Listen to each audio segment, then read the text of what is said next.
I'm amazed by the people who can push for like full marathons and certainly 100-mile races. I mean, people talk about they're so hardcore with lifting, and it's like, look, I've done insane leg workouts. I get it. It is very difficult, but I just don't think you can compare doing a super heavy squat or even like a breathing set of squats, right? 20 reps. Okay, it's 2 minutes of hell, whatever it is, compared to I'm about to go in and do a 4 hour run is just crazy, and just how much I have to get into the zone. To me, the latter is so much worse.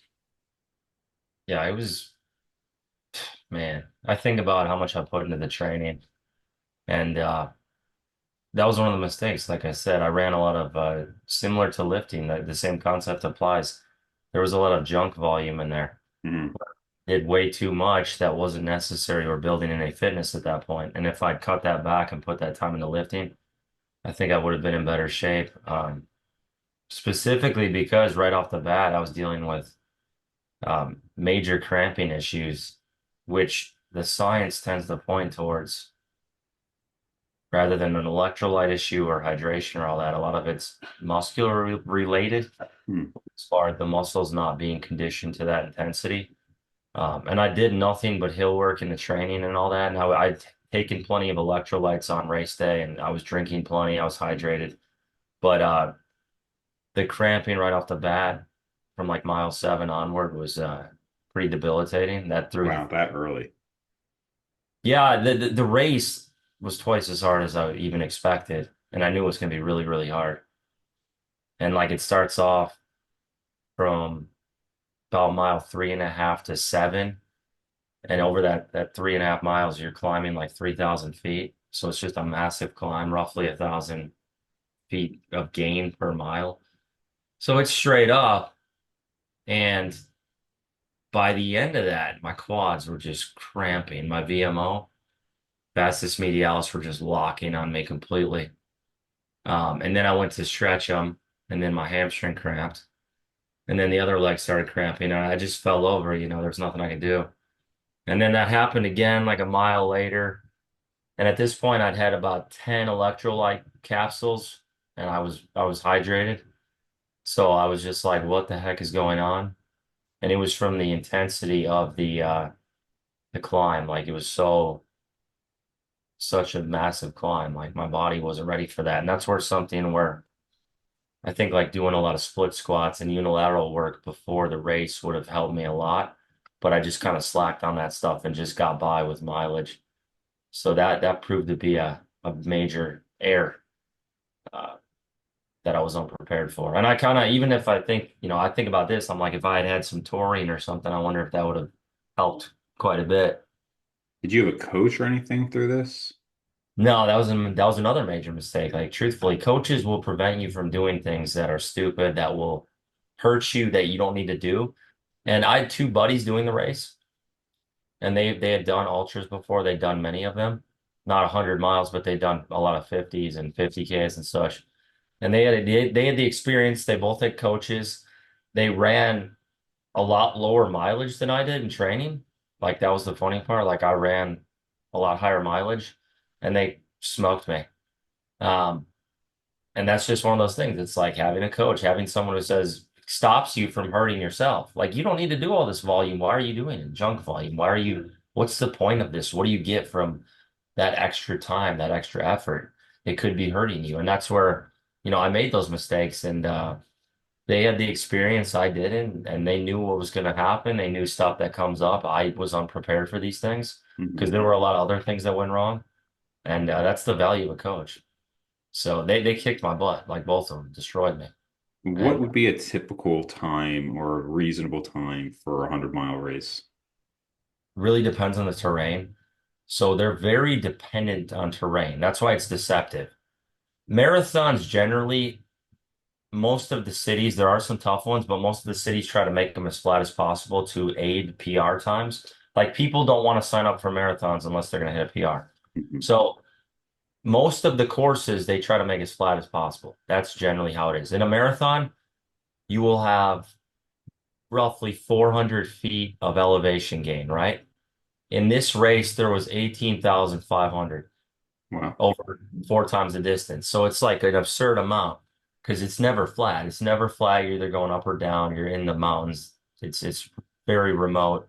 You can't just pull a car up and like leave, it's not like that. But my buddy finished 35th out of 320, and he Okay. had a time of just under 27 hours. And he's the one 27 hours. Oh my that's gosh. fast. Right. Yeah, I'm sure it is fast. And that's yeah, I mean, I'm sure if I would have actually thought it out, I'm just thinking of like, what time people do for marathons, like you said, 3, 4+ hours. That's insane, man. So Well, obviously you don't sleep during that, so you're just pushing through everything. What happens if people can't, like you couldn't finish, right? So what happened? Somebody had to come pick you up? yeah, so just to circle back real quick, that guy who did that, my buddy, he's a 2:45 marathoner. Okay. And he did 3 straight marathons under 3 hours over 3 weeks, like right before the race.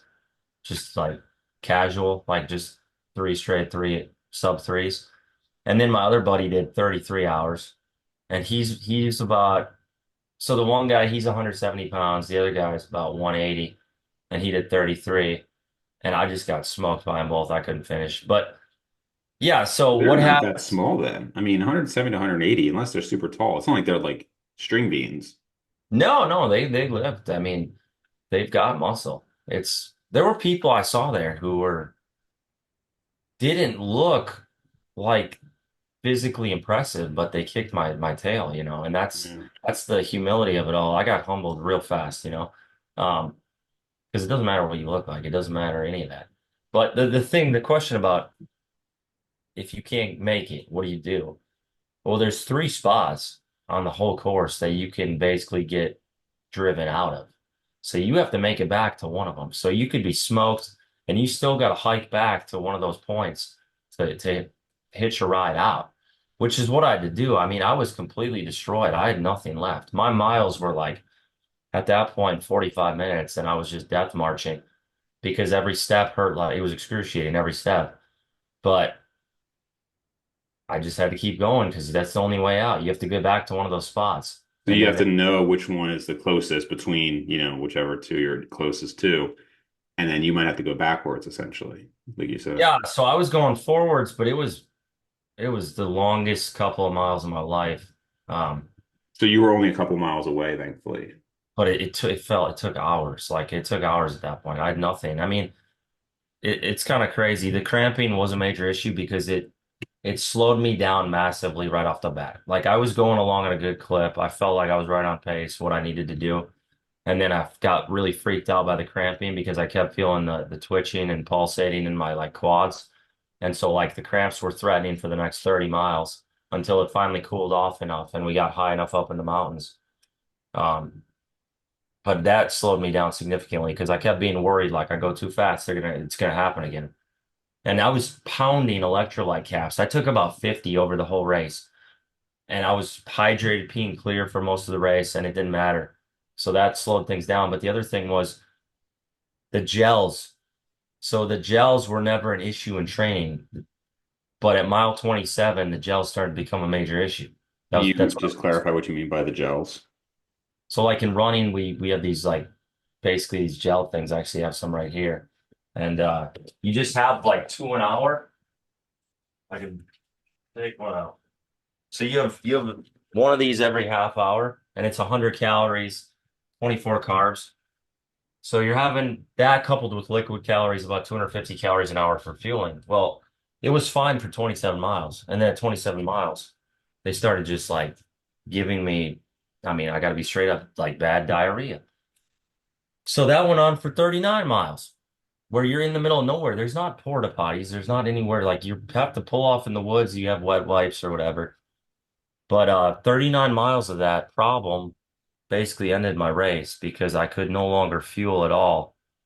And I didn't have any Imodium or anything, which I didn't know. Like now I would carry Imodium, I'd take it beforehand, and I would have different gels. But that's more or less what was the problem that cut things short. That's Um, crazy. it's hard.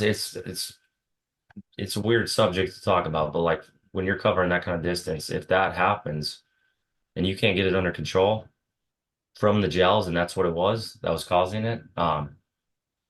There's not much you can do. Like it's that's really what cut it short. I couldn't get it under control. And it was if I just had Imodium, I would have been fine, but I didn't know.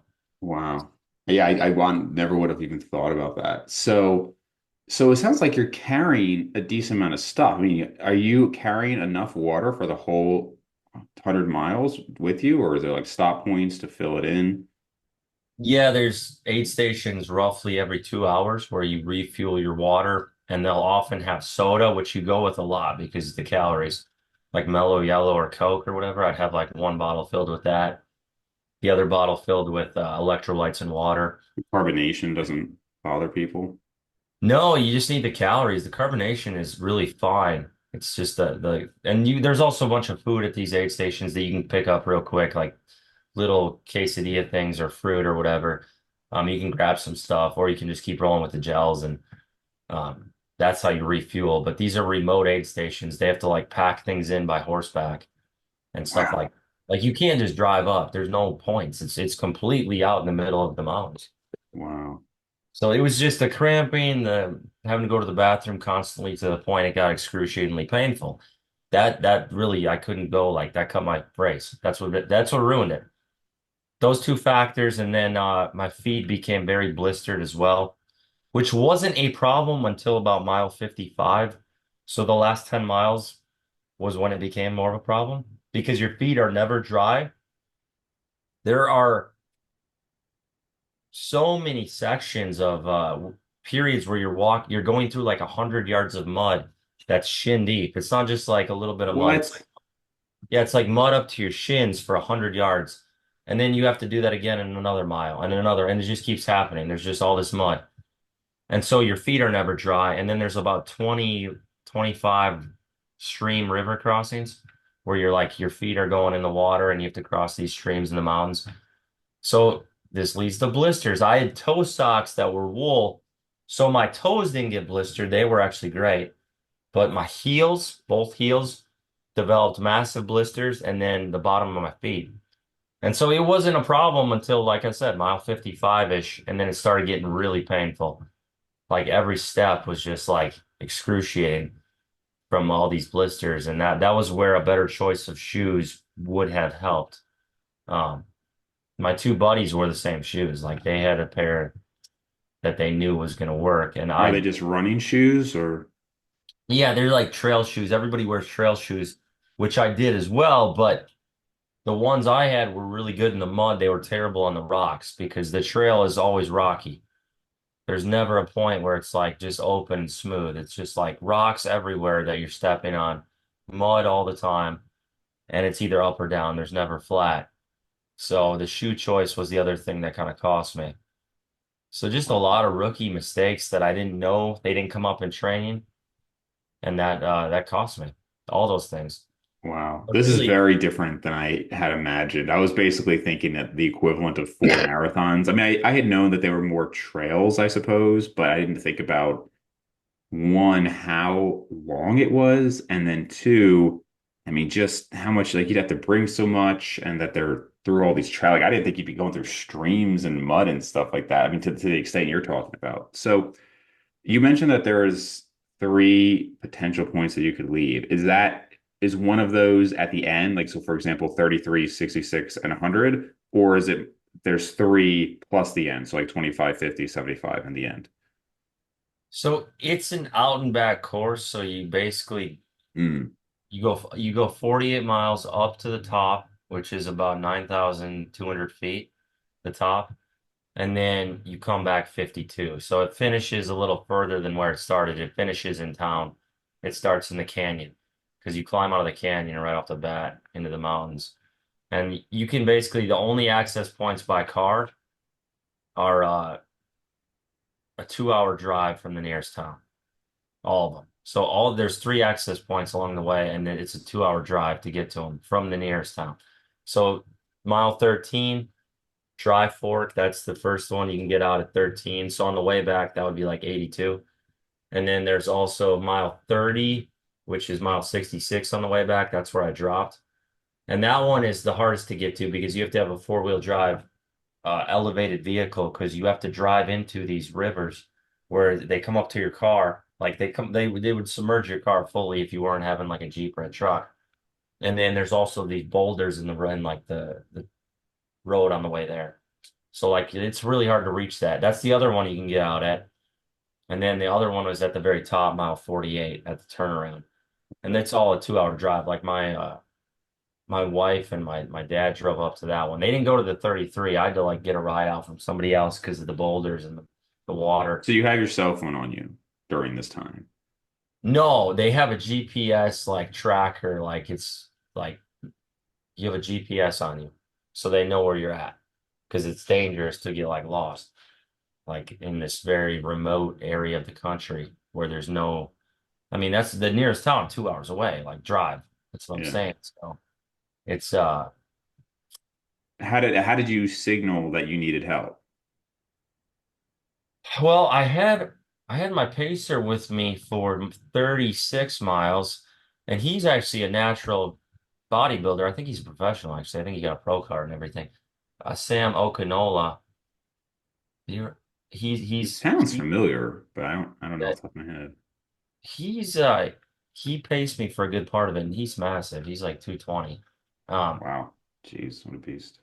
and he was with me, and you see other people on the trail, but you just basically walk back to the 66 point, and then you just let them know like.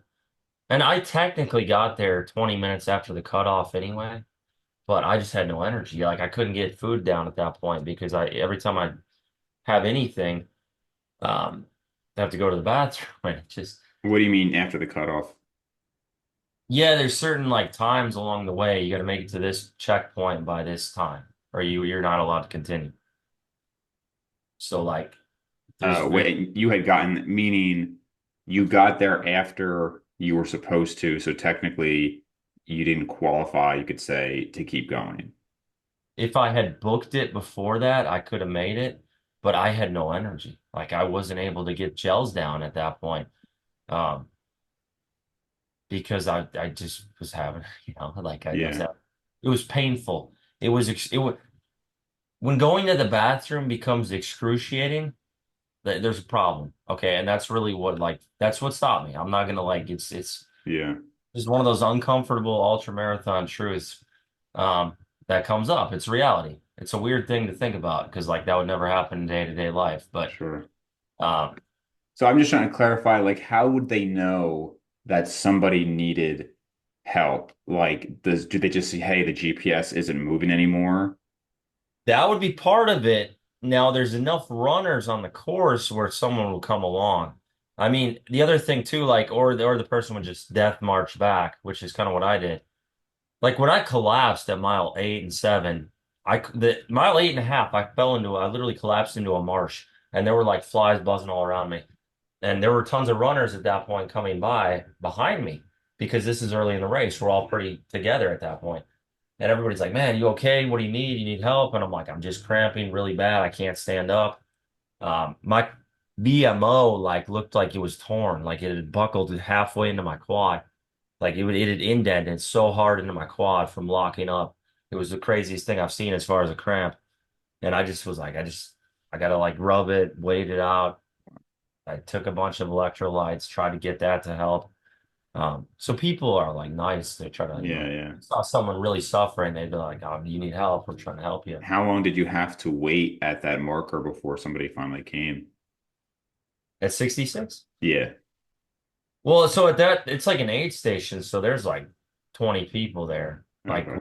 that's like a whole, it's like an oasis. Like when you pull up on an aid station in these races, it's like an oasis. Like you're like, wow, okay, this is a party. They got everything you need. They say, what do you need? They Yeah, make yeah. water bottles and stuff. Um, yeah, it's just bittersweet because I put my heart and soul into the whole train for it. Um, basically only to be undone by like mistakes and Yeah, yeah. So I mean, yeah, that's nice though that you had the, like, obviously once you're there, like you said, it's probably like finding, food and water in a desert or something. You're just like, this is amazing. And then but like you still had to chill at that oasis, at the station for a little while before somebody finally came with the car or Jeep. Yeah, I was there for like an hour and a half. Wait, Yeah. Wow. I don't know. I really never anticipated the thought of not finishing because I knew how hard I had trained and prepared. Yeah, sure. So that was mentally a difficult thing. And you know, When did you when did you start thinking like, you know what, I don't know if I'm going to be able to keep going all the way? it didn't hit me until the first point where I was like, wow, I might not be able to do this as far as like the cutoff times were getting closer. My miles were getting longer.